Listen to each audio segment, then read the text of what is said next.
Welcome, everyone. Let's get into it. Today's discussion centers on that clip where Trump's frustration just leaps out, especially regarding the Epstein situation. Absolutely. It's like you can see his frustration oozing out his words, isn't it? Yeah, exactly. Trump's social media plea to his MAGA base about how the administration's been handling the Jeffrey Epstein case, well, it really underscores the tension. Mm-hmm. And there's this clear sense of irritation, almost as if he's been holding on to these grievances for too long, right?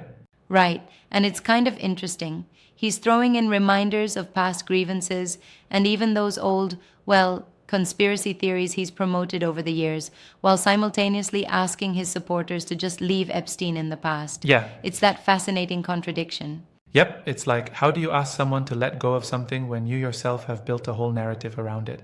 Exactly. It's almost like he wants to move on from Epstein, yet his past keeps creeping in. And you can tell he's very frustrated about this whole administration handling the matter. Mm-hmm. That frustration isn't just a passing comment, it's pretty clear in how he expresses it. It seems, deeply embedded in how he communicates with his base. Right. And the clip in question, broadcasted by MSNBC, really emphasizes this point. Former White House spokespersons, like Sarah Matthews, and even former Congressman Denver Riggleman, chimed in on the whole MAGA outrage. Yeah. And their insights, they paint a vivid picture of the internal tensions. It's not just Trump talking in isolation, it's his entire narrative circuit being analyzed. Exactly, the report mentions. You can tell Trump is very frustrated, which isn't just a catchphrase, it's a window into his current political state. Mm-hmm. And coming from someone who used to be in his inner circle, that's weighty, don't you think? Absolutely, and it's even more layered when you consider that he's using social media as a platform to rally his base, while at the same time trying to manage a narrative that's full of contradictions. Right. I mean, his appeals are mixed. On one side, there's that rallying cry to forget Epstein, and on the other, you have those long-standing grievances that still simmer. Totally.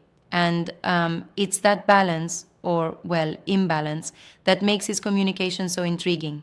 He reminds supporters of his past, his battles, and then flips it by saying, let's leave Epstein behind. That's a tricky message to send.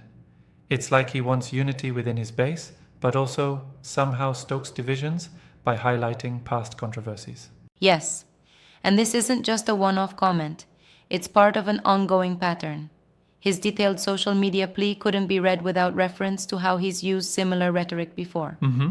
It's all part of that political narrative strategy. Right, but don't you think it might actually backfire? I mean, asking people to move on from a charged topic isn't always received well by a base that thrives on those very controversies. It could, yes. But there's also an argument here that he's trying to, channel frustration into a more controlled narrative, like deflecting blame while managing internal dissent.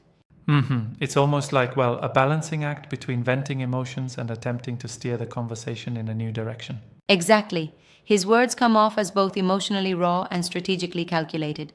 That duality is what makes his messages so perplexing yet effective. Yeah.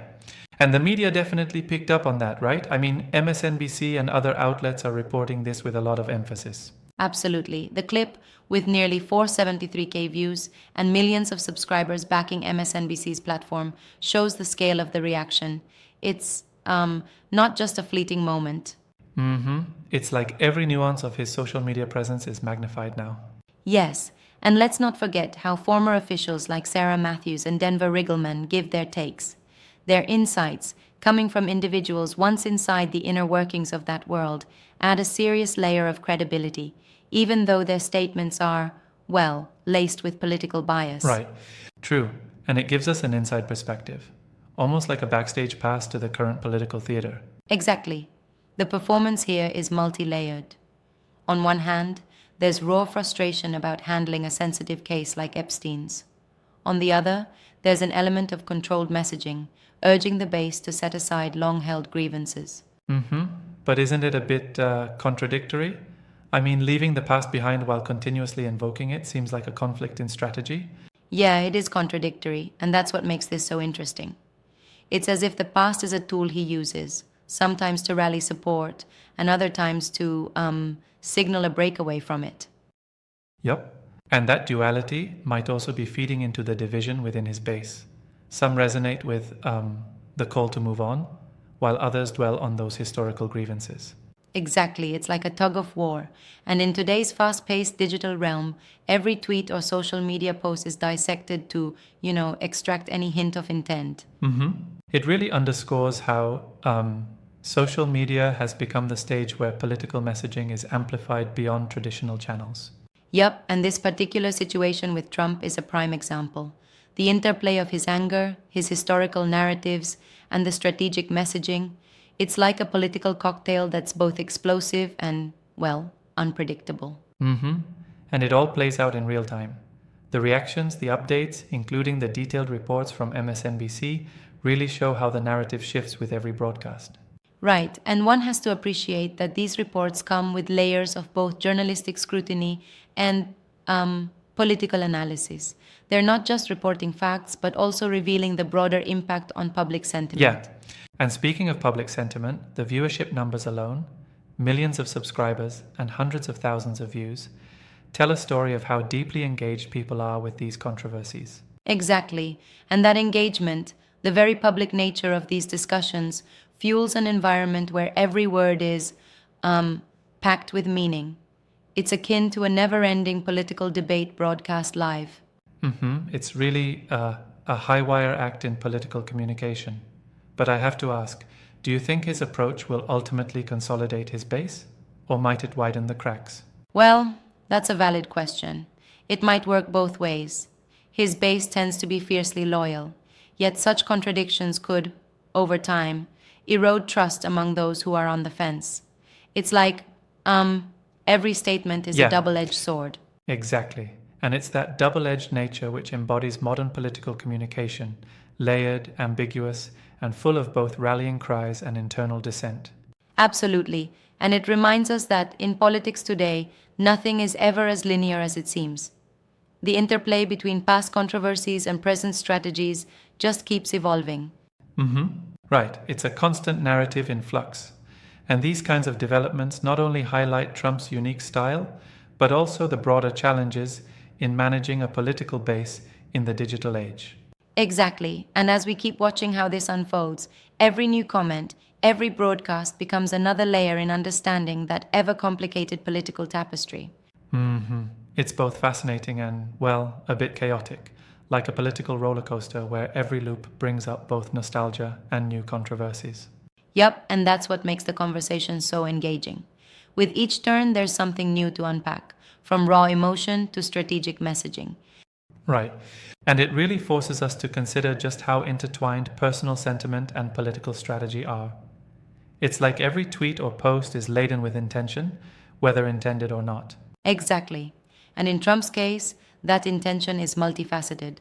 There's the genuine frustration, a desire to rally his base, and a strategic maneuver to control the narrative. It's a bold approach, but one that's bound to invite both support and criticism. And honestly, that dual reaction is what makes political discourse so rich. Absolutely. Every campaign, every public figure nowadays has this tightrope walk in public communication. And, well, Trump's method is a perfect storm of emotion and strategy. And with all the media coverage, reports on view counts, detailed transcripts, and expert commentary, it just confirms that modern political narratives are anything but simple. Right, and as we look ahead, it'll be interesting to see how this blend of digital rhetoric and historical baggage continues to shape political realities. Absolutely, it leaves us with plenty to ponder, like how every statement, every nuanced expression builds larger narratives within the political landscape. Exactly, a real-life unfolding drama in the digital age where every word can tip the balance. And that's what makes dissecting these moments both challenging and frankly exciting. For sure. And while Trump's frustration is clear, it's also a reflection of the ever-evolving strategies in political communication, strategies that often blur the line between emotion and calculated political theater. Yeah, right. And it's a potent reminder that in today's media and political landscape, every statement carries the weight of past narratives and the promise, or perhaps threat, of future shifts. Absolutely. A delicate dance of words and intent, where every public utterance is both a call to arms and a signal of underlying anxieties. Thanks for this deep dive. It really helps unpack the layers behind what might seem like just another social media post at first glance. My pleasure. It's been a fascinating exploration into how messages are crafted, delivered, and then reinterpreted by millions. Right on.